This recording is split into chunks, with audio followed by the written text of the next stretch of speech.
아멘. 하나님께서 오늘 저에게 주시는 말씀은 열왕기상 5장 7절에서 12절까지 보시겠습니다. 원래 오늘 큐티 본문은 5장 1절에서 18절인데 7절에서 12절 함께 읽도록 하겠습니다. 제 성경은 구약 성경 517면에 있습니다. 517면에 있는 열왕기상 5장 다 찾으시면 제가 7절, 여러분이 8절 그렇게 교독하시겠습니다. 제가 열왕기상 5장 7절 읽겠습니다. 히람이 솔로몬의 말을 듣고 크게 기뻐하여 이르되 오늘 여호와를 찬양할지로다. 그가 다윗에게 지혜로운 아들을 주사 그 많은 백성을 다스리게 하셨도다. 이에 솔로몬에게 사람을 보내어 이르되 당신이 사람을 보내어 하신 말씀을 내가 들었거니와 내 백향목 제목과 잣나무 제목에 대하여는 당신이 바라시는 대로 할지라. 내 종이 레바논에서 바다로 운반하겠고 내가 그것을 바다에서 뗏목으로 엮어 당신이 지져가는 곳으로 보내고 거기서 그것을 풀리니 당신은 받으시고 내 원을 이루어 나의 궁정을 위하여 음식물을 주소서 하고 솔로몬의 모든 원대로 백향목 제목과 잣나무 제목을 주매 솔로몬이 히람에게 그의 궁정의 음식물로 밀 2만 고루와 맑은 기름 20고루를 주고 해마다 그와 같이 주었더라. 여호와께서 그의 말씀대로 솔로몬에게 지혜를 주신 고로 히람과 솔로몬이 친목하여 두 사람이 함께 약조를 맺었더라. 아멘. 읽은 본문을 가지고 미셔널 처치라는 제목으로 은혜를 나누려고 합니다. 제가 분당 우리 교회에서 성경 탐구 강의를 준비할 때 기존에 나와 있는 여러 성경 개관의 책들을 거의 다 본 것 같아요. 또 강의안들을 살펴보게 되었고요. 책들마다 특색이 있고 의미가 있지만 성경 개관서들이 그냥 제가 성도님들의 눈높이로 봤을 때는 한쪽으로 치우친 느낌이 있었습니다. 어떤 개관서는 성경의 내용과 지식을 잘 정리했는데 좀 건강한 신학이 그 안에 부재한 그런 느낌이 있었고요. 반대로 어떤 성경 개관서는 신학적인 색채가 너무 강해가지고 일반 성도가 읽기 쉽지 않다는 또 생각이 들었습니다. 그래서 저는 성경 탐구 강의안을 준비하면서 본격적인 성경 내용을 다루기 전에 성경을 어떻게 보는 것이 건강한가, 건전한가에 대한 관점에 대한 문제를 먼저 다루고 싶었습니다. 우리가 성경을 읽을 때 나는 관점이 없이 성경을 읽는다 그렇게 생각해도 그렇게 보는 것이 또 관점이기도 합니다. 성경은 66권이라는 다양성을 가지고 있지만 한 저자인 성령에 의해서 의도된 통일성이 있다는 것을 염두에 두고 읽어야 하는 것이거든요. 이 통일성이 바로 관점이다 이렇게 볼 수 있습니다. 2000년 교회사에서 어떤 관점으로 믿음의 선배들은 성경을 가장 많이 읽어왔을까 이렇게 보면서 여러 관점이 있다는 것을 알게 되었습니다. 예를 들면 예수님을 중심으로 예수님의 렌즈를 가지고 성경을 읽는 것을 기독론적 관점 이렇게 볼 수 있습니다. 그리고 예수님이 이루신 많은 사역 가운데도 그 정점을 예수님이 인간을 구원해 주신 그 구원의 관점, 구원론적인 관점으로 성경을 읽을 수도 있습니다. 또한 성경은 시작과 과정도 중요하지만 반드시 끝이 있다는 종말론적인 관점에서 읽을 수도 있습니다. 그리고 하나님의 약속이라는 언약적 관점으로도 읽을 수 있고 하나님 나라의 관점으로도 성경을 읽을 수 있습니다. 저는 성경 해석사에서 오랜 시간 간과되어 온 관점이 하나 있다는 것을 특별히 제가 분당 우리 교회를 사역하다 보니까 알게 되었는데 그게 바로 미셔널 처치의 관점에서 이 성경이 쓰여진 것이 분명하다는 생각이 들었습니다. 우리는 미셔널 이러면 딱 본능적으로 뭐를 생각하느냐 하면 인도 선교, 아프리카 선교 이것을 생각합니다. 물론 이 미셔널이라는 것은 해외 선교, 국내 선교 등을 포함하는 것이 맞습니다.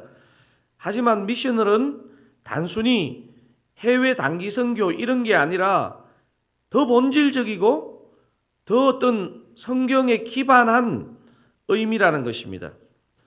사실 여러분, 아브라함을 부르셔서 인류의 구속을 하는 이 얘기는요, 하나님이 분명히 미셔널 관점으로 이 성경을 기록하고 있다는 증거입니다. 유대인들이, 여러분, 이렇게 바울이 유대인들의, 지난 주일도 살펴봤지만 그 유대인들의 율법주의, 이것에 왜 각을 세웠느냐 하면 유대인들이 말씀을 연구하면서 결정적으로 놓친 게 뭐냐 하면 이 미셔널을 놓친 것입니다. 자기 육신의 조상 아브라함을 부르신 목적이 무엇입니까? 아브라함 일가와 유대인에게만 특혜를 주기 위한 것이 아니지 않습니까? 아브라함과 후대 유대인들을 통해 잃어버린 하나님께 돌아와야 될 열방을 부르시기 위해서 그들을 부른 것이거든요. 여러분도 앞으로 미션을 이루면 해외 단기 선교 이렇게 생각하지 마시고 성경을 읽을 때 내가 깨야 되는 중요한 환경 중에 하나다, 이렇게 염두에 두시면 건강할 것 같습니다. 오늘 본문도 바로 이 미셔널 처치의 관점에서 오늘 본문을 풀어갈 수 있습니다. 자, 7절에 히람의 고백이 나오는데 다시 한번 읽어보겠습니다. 7절입니다.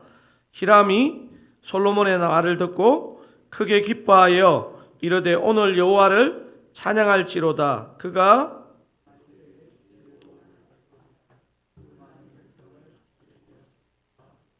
지금 방금 읽은 7절에 누가 나옵니까? 히람이라는 사람이 나옵니다. 히람이라는 사람은요, 여러분도 아시는 것처럼 이스라엘 사람이 아닙니다. 두로와 시돈의 왕으로서 세계사에서도 나오는 용어로 하면 페니키아, 그 페니키아의 왕입니다. 솔로몬이 도대체 무슨 말을 했기에 비유대인이었던 히람이 이런 놀라운 고백을 할까 생각이 듭니다. 제가 5절을 읽을 테니까 여러분 6절을 한번 읽어보시면 좋겠습니다. 제가 5절 읽겠습니다. 여호와께서 내 아버지 다윗에게 하신 말씀에 내가 너를 이어 내 자리에 오르게 할 내 아들 그가 내 이름을 위하여 성전을 건축하리라 하신 대로 내가 내 하나님 여호와의 이름을 위하여 성전을 건축하려 하오니. 여러분 읽겠습니다. 나를 위하여 레바논에서 백향목을 베어내게 하소서. 내 종과 당신의 종이 함께 할 것이요 또 내가 당신의 모든 말씀대로 당신의 종의 삭슬 당신에게 드리리다. 당신도 알거니와 우리 중에는 시돈 사람처럼 불목을 잘하는 자가 없나이다. 솔로몬이 성전을 건축하는데 건축재를 좀 공급해달라는 요청 아닙니까? 인간적인 눈으로 보면 이런 요청들을 통해 가지고 전쟁이 일어나는 경우도 종종 있었습니다. 유대인도 아닌 히람이 이 놀라운 고백을 하는 것을 한번 보십시오. 제가 7절을 한번 읽어보겠습니다. 히람이 솔로몬의 말을 듣고 크게 기뻐하여 이르되 오늘 여호와를 찬양할지로다. 그가 다윗에게 지혜로운 아들을 주사 그 많은 백성을 다스리게 하셨도다 하고. 제가 이 본문을 묵상하는데 마음에 그런 도전과 꿈이 생기는 것 같습니다. 지금은 분립개척한 지 2년밖에 안 되어서 정자동, 구미동 사람들이 뭐 드사랑교회를 얼마나 알겠습니까마는 시간이 지났을 때 드사랑교회가 예배 장소를 구한다 하면 안 믿는 이 지역의 사람들도 드사랑교회가 예배 장소를 구한다 그러면 빌려주는 것을 고민해보는 그런 꿈을 꾸면 허황된 꿈일까요? 아니, 우리가 이 지역 사회에 저 사람들 시간을 두고 보니까 진짜 뭔가 다른 것이 있는 것 같다, 이런 생각이 드는 교회가 되면 좋겠다는 꿈이 생깁니다. 오늘 본문을 보면 이방왕 히람이 말만 하고 입을 쑥 닦은 게 아니죠. 8절 9절을 함께 읽어보시겠습니다. 이에 솔로몬에게 사람을 보내어 이르되 당신이 사람을 보내어 하신 말씀을 내가 들었거니와 내 백향목 제목과 잣나무 제목에 대하여는 당신이 바라시는 대로 할지라.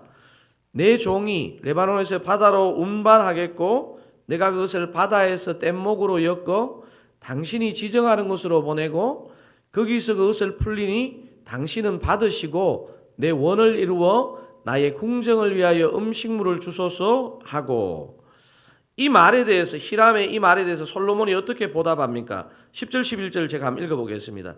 솔로몬의 모든 원대로 백향목 제목과 잣나무 제목을 주매 솔로몬이 히람에게 그의 궁중에 음식물로 밀 2만 고루와 맑은 기름 20고루를 주고 해마다 그와 같이 주었더라.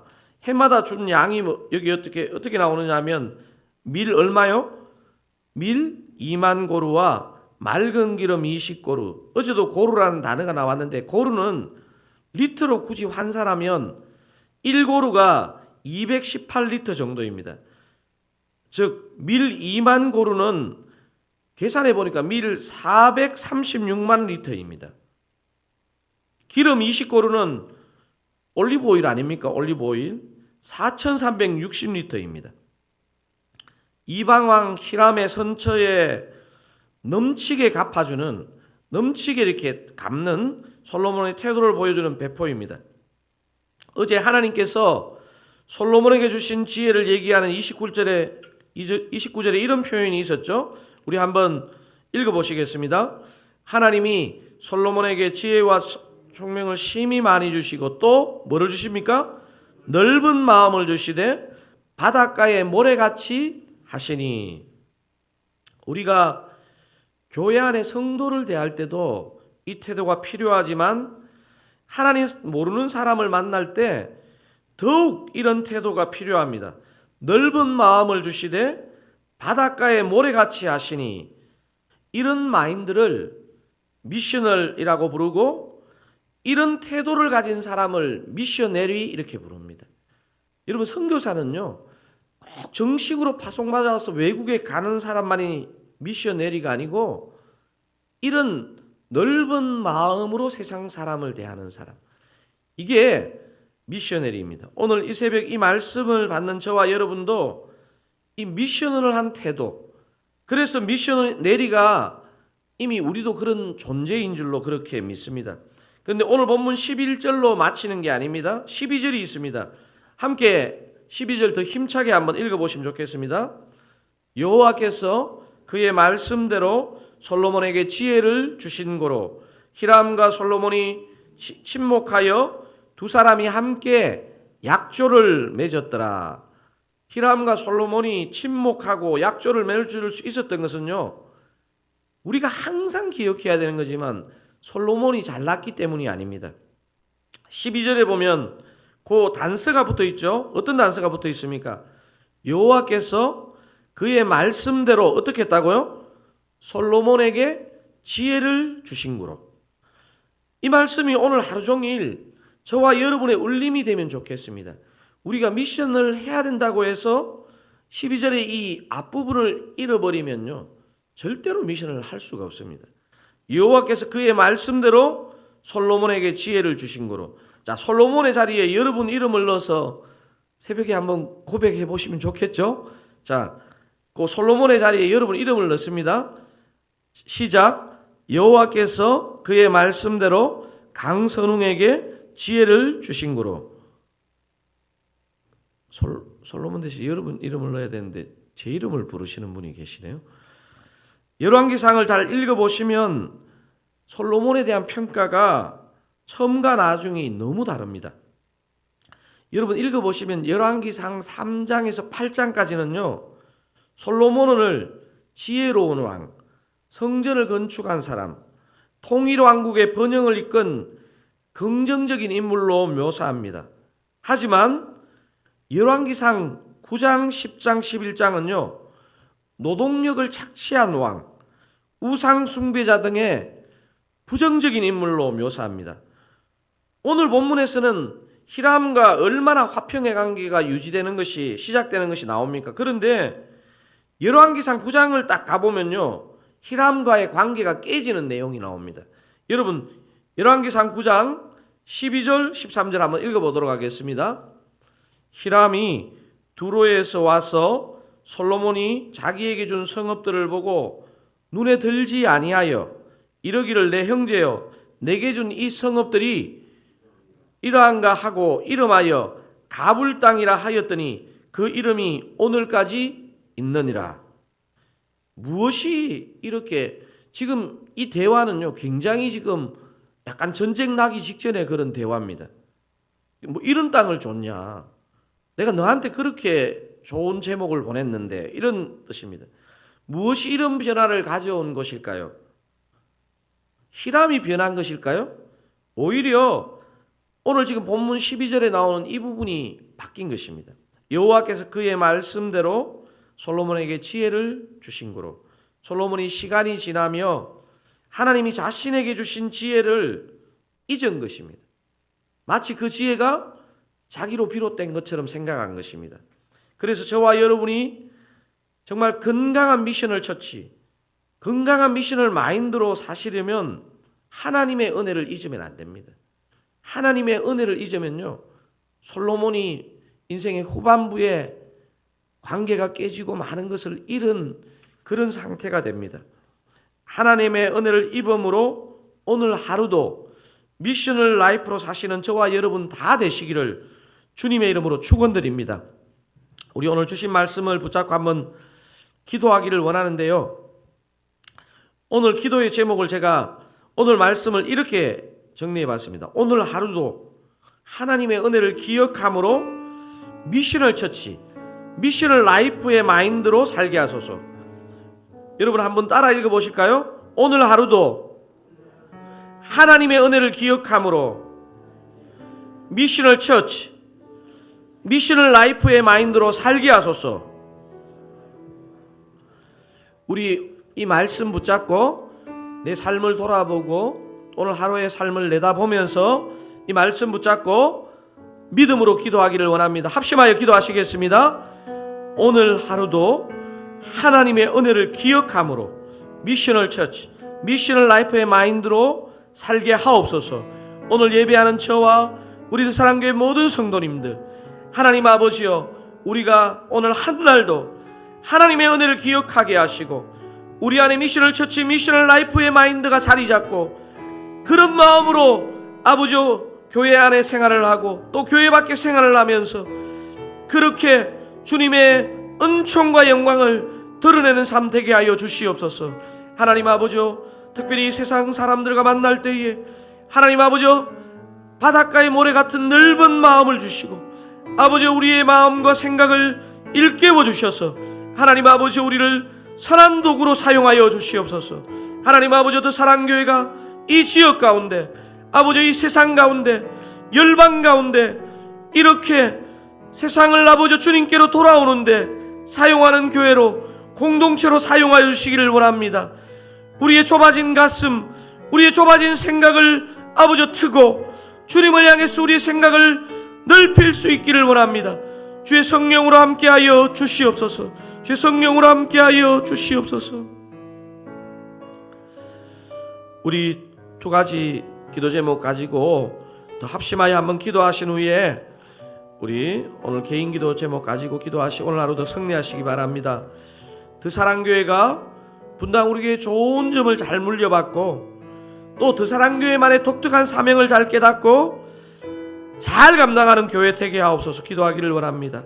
며칠 앞으로 다가온 가을 특세에 대한 기대감을 부어주시고 준비하는 모든 과정 가운데 하나님의 풍성한 은혜와 은사가 우리 성도님들로 하여금 표현되게 하시고 무엇보다 모든 성도님들이 먹을 생명의 양식을 주님 준비하시고 공급하여 주시옵소서. 우리 더 사랑교회를 위해서 가을 특세를 위해서 우리 자신을 위해서 한번 큰 소리로 의지적으로 주여 은혜를 주옵소서 한번 크게 부르짖고 그렇게 합심하여 기도하시다가 돌아가시기 바랍니다. 주여 은혜를 주옵소서. 주님 그렇습니다. 주여 은혜를 주시옵소서. 우리 각 사람에게 은혜를 주시고 우리도 사랑교회 은혜를 주시기를 원합니다. 우리도 사랑교회가 분당 우리 교회 좋은 점을 잘 이어받게 하시고 또 그 사랑교회만 주신 그 독특한 사명을 우리가 깨닫고 정말 잘 감당하는 복된 교회가 되게 하옵소서.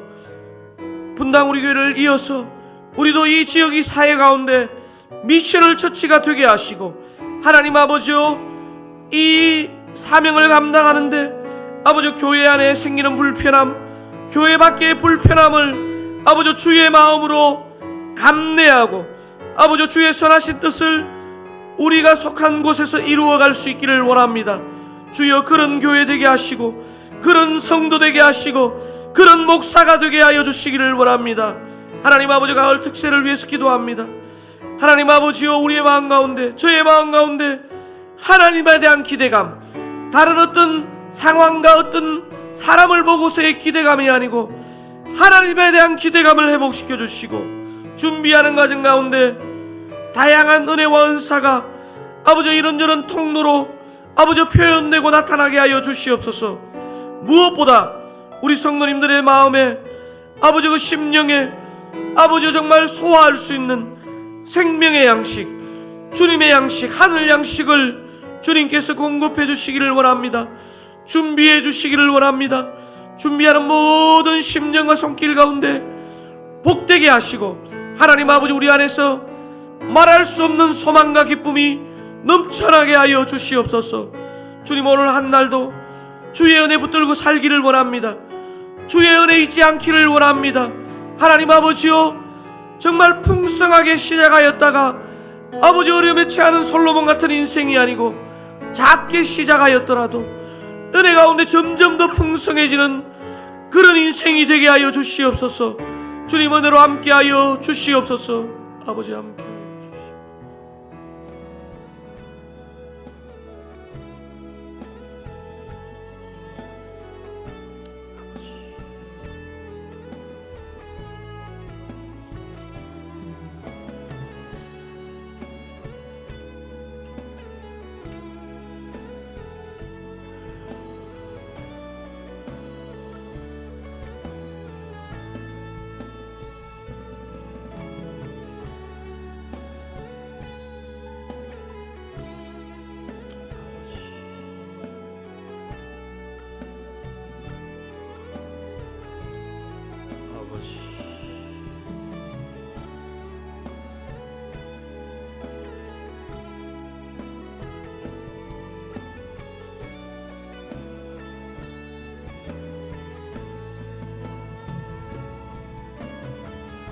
아버지